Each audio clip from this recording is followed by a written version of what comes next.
네, 20대 총선 화제의 당선자 이어서 만나보겠습니다. 이번에는 정의당으로 가봅니다. 정의당은 이번 총선에서 지역구에서 2명의 당선자를 배출했고요. 비례대표 4명을 배출했는데요. 경남 창원시 성산구에서 당선된 노회찬 당선인 연결해서 자세한 소식 물어보겠습니다. 나와 계십니까? 네, 안녕하세요. 네, 먼저 당선 축하드립니다. 네, 감사합니다. 소감 한 말씀 들려주시죠. 네, 저는 지난 총선에서 당선되었지만은 10개월 만에 삼성 엑스파일 사건으로 의원직을 사퇴한 바가 있는데 네. 이번에 다시 우리 국민들을 위해서 일할 수 있는 기회를 주셔서 대단히 고맙게 생각합니다. 네, 이 과정에서요, 더불어민주당이 허성무 후보와 야권 후보 단일화를 이룬 것이 좀 도움이 됐다고 보십니까? 그렇게 생각을 했다 합니다. 물론 이제 그 이전에 또 진보 후보 단일화도 있었고, 네.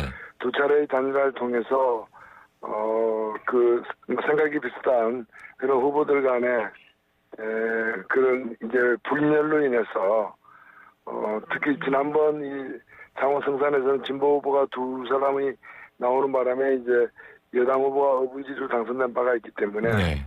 그런 교훈을 삼아서 이번에 단일화를 했고 그것이 어느 정도 영향을 미쳤다고 생각합니다. 네. 자, 이 정의당이 좀 아쉽게도요, 노회찬 후보, 그리고 심상정 후보만 지역구에서 당선자로 배출이 됐고요. 총선 전에는 2자릿수를 자신했었는데, 이 결과에 어떻게 만족하십니까?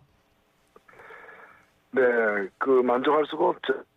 네. 2자리 숫자가 됐어야 되는데, 그렇게 되지 못한 데는 여러 가지 문제가 있는 것 같고요.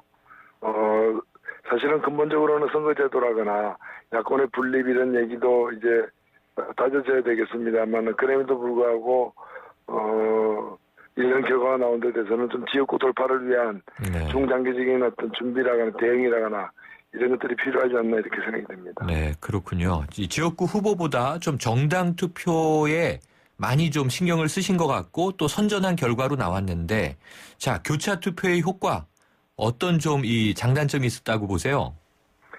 예, 정당 투표가 도입된 이래로 교차 투표 효과는 늘 있어 왔지만은 네. 이번 같은 경우에는 야권의 분립 때문에 네. 야권끼리 이제 경쟁하는 바람에 자기가 지지하는 정당 지지하는 후보가 있는 정당에게 표를 갖다가 그대로 던져버리는 네. 교차 투표가 아니라 일관 투표를 하는 경향도 많았습니다. 사실은. 네. 많았기 때문에 이런 야권의 분립과 경쟁의 격화로 인해서 정의당 같은 좀 군소정당이 좀 피해를 보지 않았나 이런 생각도 같습니다. 네. 자, 그런데 어쨌든 오늘 아침에 좀 깜짝 놀란 이 전체적인 구도가요, 16년 만에 여소야대 국회가 만들어졌습니다. 네네. 어떤 의미가 있다고 보세요? 대통령 중심제에서는 여소야대 국회가 될 때 입법부가 행정부를 견제하는 원래의 기능이 많이 회복된다는 점에서 네. 저는 상당히 바람직하다고도 생각이 들어요. 네. 다만 이제 어떻게 운영의 묘를 잘 살리느냐 이런 게 굉장히 더 중요한 이제 과제가 되겠지요. 네. 운영의 묘를 잘 살려야 한다. 구도가 아니라 또 실천이 중요하겠군요. 네네. 자, 이 결과에서 이 무엇보다 충격적인 것이 이 집권 여당 새누리당의 참패인데요. 자, 이한구 새누리당 공관위원장이죠. 진박 살리려다 수도권을 다 놓쳐버렸다. 이런 분석도 내놨는데, 자, 어떻게 보세요? 새누리당의 참패? 예, 다른 당 내부 문제에 쉽게 얘기하기 힘들지만은 공천이 아니라 사천이었다. 네. 그런 좀 공공의 성격을 갖고서 공익을 위한 그런 성격의 후보 추천이라기보다는 특정 파벌을 중심으로 해서 또는 특정인 대통령이죠. 를 중심으로 해서 사고하고 대통령과 가까운 사람들을 편 가르고 하는 그런 방식의 선거 공천 방식이 결국 당을 망가뜨린 게 아닌가.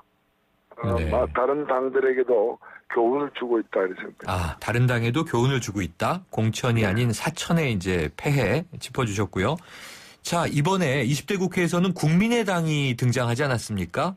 네. 그래서 지금 38석을 얻어서 캐스팅 보트 역할을 하게 되지 않겠느냐 이런 전망들이 많이 나오더라고요. 자, 그럼 지금 이 야권 분열 혹은 지금 이 다당이 등장한 현상 대선까지 어떤 영향 미칠 걸로 보세요? 네, 우선 여당은 여당대로 뚜렷한 대선 주자가 없기 때문에 생기는 문제가 큰 반면에 야권은 야권대로 지금 당이 두 개로 나뉘어져 있을 뿐만 아니라 각 당 내부도 일관되게 하나로 이렇게 통일되어 있지 못한 게 현실이거든요. 네.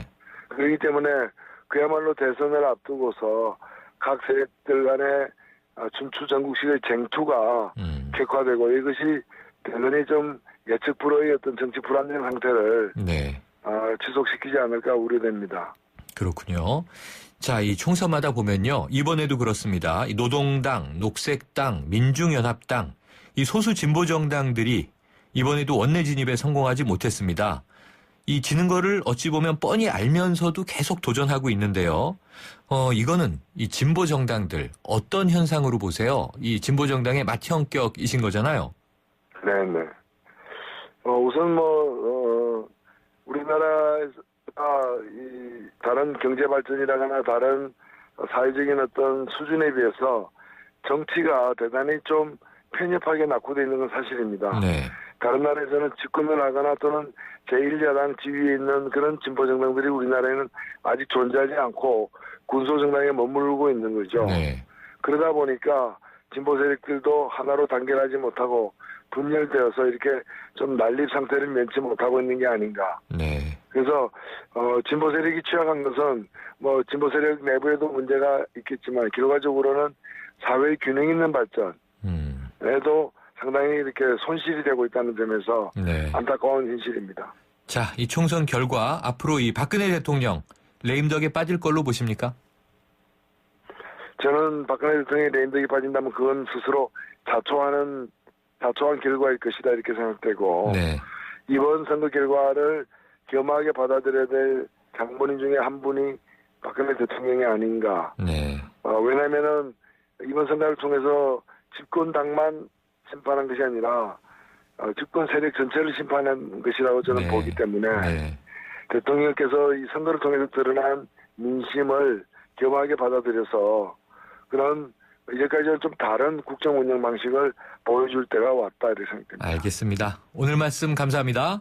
네, 고맙습니다. 지금까지 정의당 노회찬 당선인이었습니다.